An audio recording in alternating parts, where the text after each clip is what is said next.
Truck drivers, where you at? Come forward in the chat. Listen, I had to move where I'm at right now because it's this glare coming from the blinds and I hate it. So all the next video is going to be made like this. But listen, this video right here is about the trucking industry. Another one on it. Is the trucking industry falling right now? Is this the downfall of the trucking industry? Rates bad right now. The rates down. I feel like it's too many trucks on the road due to a lot of these social media influencers promoting dispatching and promoting the trucking industry. After they got out it though, that's the thing. They got out the industry and then started promoting other people to get into it. So they got rich off the knowledge and oversaturated the game a little bit. Let me know if I'm wrong. I'm not into trucking, but I'm into trucking. I know what's going on. I need everybody watching to go ahead and thumbs up this video for me so YouTube can push this content out. If you're brand new, go ahead and smash that subscribe button so you can join the family. We lit over here, man. And let's get right into it though. Do you enjoy driving? Back in the day, yeah. Now? Why not? What's changed? Everything.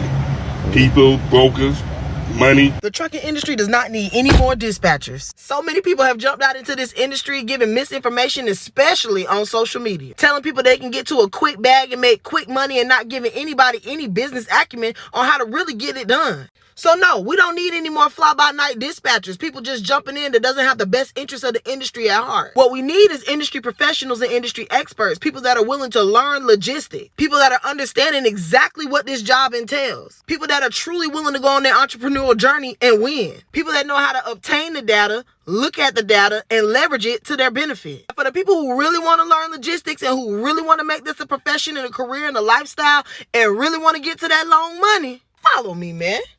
Yeah, she ain't lie. And what's crazy is I was interested in this due to an influencer popping up on my page, my timeline, you know, off of a reel, and he advertising the trucking industry, right? And that's what got me into it. I bought his course and everything. I almost was going to do his mentorship, but I thought about it. I'm like, it's really going to get oversaturated and the rates going to be, they're going to be bad. They're not going to be that great, you know, because it's like, okay, you got the truckers that been on the road. And they've been getting their set rates. The old truckers that's used to getting favorable rates, I'm not going to even say favorable, but just fair rates. You see what I'm saying? Then you got these new truckers coming with a new authority. They either got a new authority or they lease onto somebody else's authority, but they a brand new business. You see what I'm saying? They new into trucking, and then they going to take anything.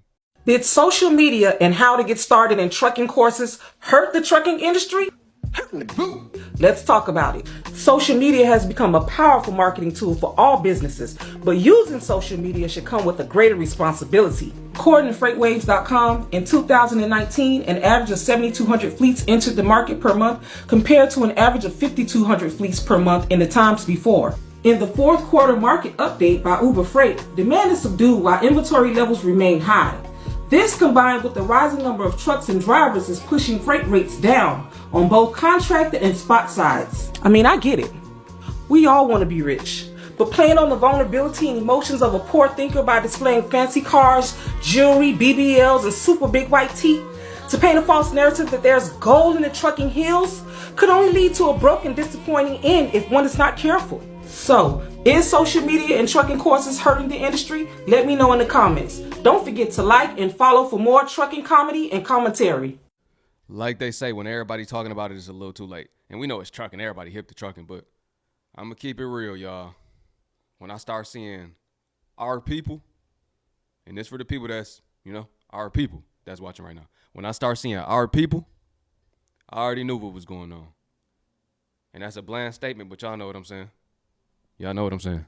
When I started seeing our people say get into dispatching, you can make 500 to 4,000 a week, 500 to 2,000 a week, 2 to 4,000 a week, 10 bands a month. It sound good, but y'all not giving out no value. Some things are too good to be true. Now, trucking make good money. Everybody that's in trucking know it make good money, but when too many people get into it and it's a lot of misinformation floating around out there, then what's going on right now start happening. So what is going on in the trucking industry? Oh my God. Do you really want to be a trucker? I mean, I'm gonna be 100 with you. The money ain't the same. It's not. Everybody's it's saturated with. It's saturated with people that aren't really truck drivers and aren't really brokers. Okay, y'all got to realize that everything jumped because of a national epidemic. A global epidemic that some may say was staged. Secondly, let's look at this right here. We go second, we going second. Secondly, right, you've got the winter months. They just hard, man. Winter months are hard and y'all don't understand. And here's the logic in the winter months. People have to pay taxes on all this extra stuff in their warehouse and everything, right? They gotta pay taxes on all that good stuff. So the truth of the matter is they ain't gonna order stuff if they're not selling stuff towards the end of the year. So that's why a lot of stuff falls down. And then in the beginning of the year, when they get everything straight and they know what their orders are and how much they're gonna be pumping out, then that's when everything picks back up, normally by the summertime. So y'all folk that don't know, y'all about to be in a hurt. It's called the hurt locker, buddy. I don't know. My 2 cents. All right. So he kind of did a cliffhanger like what I'm doing in these videos. So he kind of dropped some game without saying too much. He left it to y'all to figure out what he's saying. So listen, I'm not in the truck industry. I'm not in the trucking industry. The viewers probably not. Most of them not in the trucking industry, but some are. So if you are a viewer that's in the trucking industry, elaborate on what bro was saying right here a little bit if you can for all of us. You know, you can put the little time stamp right here and then elaborate from there so that people know you elaborating from that specific point in that specific point of time as well. You see what I'm saying? So go ahead and do that for me, please. I appreciate y'all. Thank you so much. I've been in the trucking business for 40 years now. Most of that as an owner-operator. I was sitting there watching last night on the CBC. They had a big special on trucking in Canada and how it's becoming more and more dangerous and what can they possibly do to make it safer. Do you know what pisses me off more than anything in the world? Is when everybody knows exactly what the problem is, but nobody can actually say it. Because if you say it, they'll use the R word against you, okay? But let's face it, it's been in the last, say, 20 years, trucking's taken a big shit, all right? I remember when I started trucking, guys used to take a tremendous amount of pride in their trucks. They would polish the chrome. You'd see them at truck stops when they had a few extra hours on their hands. They'd be polishing rims or going along dusting this and cleaning that, and it was a real thing. Same as when you went into a coffee shop, there was always a trucker's table and everybody would sit together and chat and visit, and guys would sit and yak back and forth on the CB, and somebody got out passing, you'd give them room, let them in, and it was a whole different world. Now, if anybody says this isn't the case, they're not really a fucking truck driver, okay? And that is, these new drivers tailgate the ever-loving shit out of you. They'll like, you can't slide paper between you and them. And they don't just do it to other trucks. They do it to school buses, cars, you name it. They fucking speed, all right? They're speeding everywhere they go. They're weaving in and out of traffic like they're driving a sports car, all right? There's no pride in the equipment. I've seen trucks going down the road and they got a yellow fender, a purple fender, a green cab. I mean, just fucking duct tape, you name it, fucking baler twine holding these fucking things together. And they just drive the sack off them until they can't run them anymore and they get a different one. That is not the way trucking was.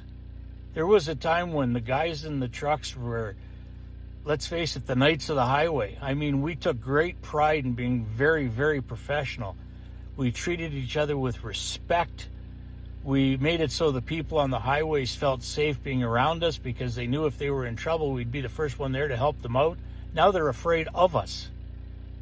This whole fucking industry has gone for a fuck. And when the government sits there and they say they don't understand what the problem is or they need more testing or more, I got a fucking talking on my phone ticket here a month ago. I wasn't talking on my phone, I was holding it. It wasn't even turned on. When the cop pulled me over, I said, please look at my phone, you'll see that I wasn't even on it. I was just, it was in my hand and that was it. No, it gave me a ticket anyway. And what they're doing is they're taking older guys like me that have been doing this forever and they're making us say, fuck you, and we're leaving the business.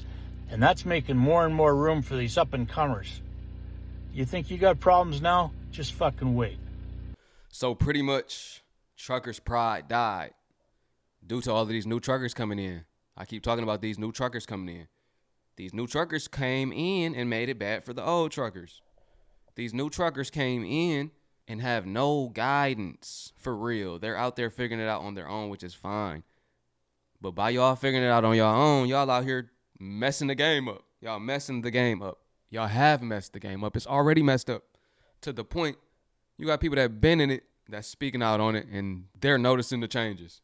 2, he's absolutely right. These truckers making it unsafe on the road. Tailgating people. They all up on people bumpers. Swerving in and out of lanes. Some of them look like they drunk. Like, what's going on with bro? Like, is he all right? Like, should I kind of call to see if he needs a wellness check? You see what I'm saying? Like what's going on? Like, is he going to put somebody's life at danger? You see what I'm saying? Like, they doing all type of wild stuff on the road, making it real unsafe for the normal, average, everyday person. And they're not taking pride in being a trucker like the truckers used to back in the day. What happened to those truckers? We need the real truckers back. Not people just, people just trying to make a quick buck. And that's why I didn't get into dispatching or the trucking industry. It was a thought, though. But I'm like, nah, it's just something for a quick buck. It's not nothing I take pride in, nor none of my people that I would have working for me doing it, nor just period. It's just something that I just stumbled across on the internet from somebody saying, hey, the trucking industry makes good money. You could do that. Like, I got a family member that's in the trucking. I've been to it, made good money, but I was more so inspired by the real. I was inspired by him too, though, because I'm like, hey, I could put some money up and, we could get some trucks through credit and all of that, and I be the financer, and then, he does the driving. So to the point, it makes sense. But my summary and conclusion is basically saying, man, people need to stop looking at the money that it make and look at the job that it actually takes and see if you're equipped for that job.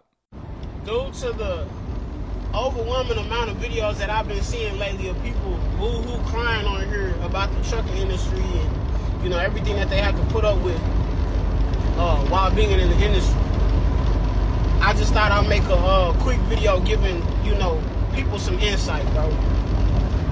A lot of people are getting into trucking who don't belong. That's just what it is. A lot of people came into trucking thinking that they were going to be home every weekend or whenever they wanted to be. Come on, man. Be realistic. Be realistic. Definitely when look, number one, when you're a rookie and you're coming into this, you're going to be used and abused, bro. Because for you to get experience, you have to drive. You have to travel. You have to do what the job fucking requires for you to get experience, right? So just like a intern or just like, you feel me, you don't have a say-so, bro. You don't have a say-so, and yes, you are getting paid a lot less than what you will be when you become, fully professional. You know what I'm saying? Like, that to me should be common sense. Like, I don't understand people that be a month into the career, a month in, they like, I only made this amount, you're in training. What did you think, dickhead? You know what I'm saying? And then the whole being away from home thing. What do y'all think most truck drivers have to do? What do y'all think this is? Did y'all not do any type of research? You know what I'm saying? Let alone, did you watch any YouTube videos about the career fields you're getting into? Any? Real life, like, crybaby ass grown people, fool. That shit is wild to me. You know what I'm saying? It's wild. I understand you got family and kids, but you knew that before you signed up for this shit. You knew that before you signed up. Real life. I finally found a position to where I get to be home every day. You know what I'm saying? But that's after 3.5 long years of different situations. I've been at jobs where they never wanted you home. I've been at jobs where they'll try to get you home when they can. I've been at jobs where, nigga, they'll get you home almost every time you call them and request. You get what I'm saying? You gotta get in where you fit in. You gotta, man, it is what it is. But be grown about the decision you made. Be grown about the decision you made. A lot of people do not belong in this career field, and that's what it is. That's why you got a whole bunch of people complaining, feeling like they not getting the bang for their buck. Yeah, you never are, because you don't enjoy this. You don't enjoy this. You don't like any aspect of trucking. You just had a check-in moment.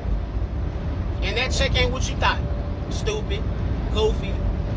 You know what I'm saying? For real, I'm not saying that I wake up every day, live, breathe, think, and just embrace trucking. I'm not saying that.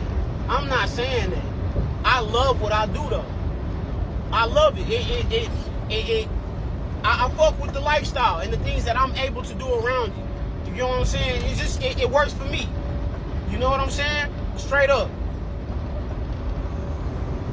But majority of these people you see crying and complaining, and they don't belong in this field for many different reasons. And I'm not saying I don't feel I don't feel y'all. I know times is hard. I know people gotta do things that they don't, but like some of y'all complaining about shit that is like, bro, what the fuck? Like what did you, come on. You know what I'm saying? And that truck ain't what you thought. And that check ain't what you thought it was. Stupid.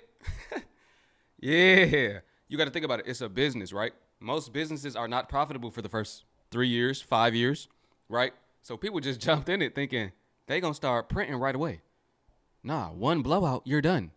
If you're a owner and you know what I mean, you ain't got no extra cash, you don't have any credit cards, you're not leasing.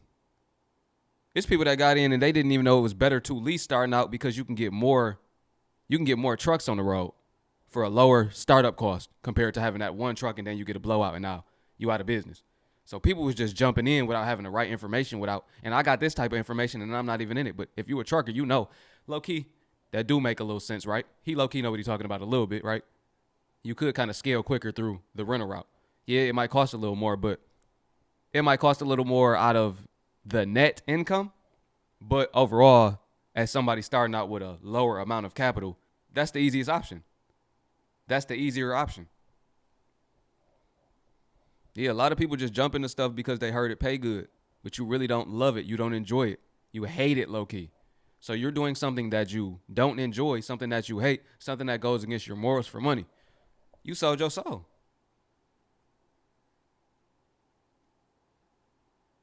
For real. But listen, I'm leaving y'all with that. Don't do nothing against your moral compass for money. You will never be satisfied. You will never be happy. I'm going to leave y'all off with that. If y'all made it to the end of the video, drop a comment saying 2025. So let's have everybody wondering why is it 2025's. Comment it in the comment section. Appreciate y'all watching, man. Y'all know who it is. It's YT.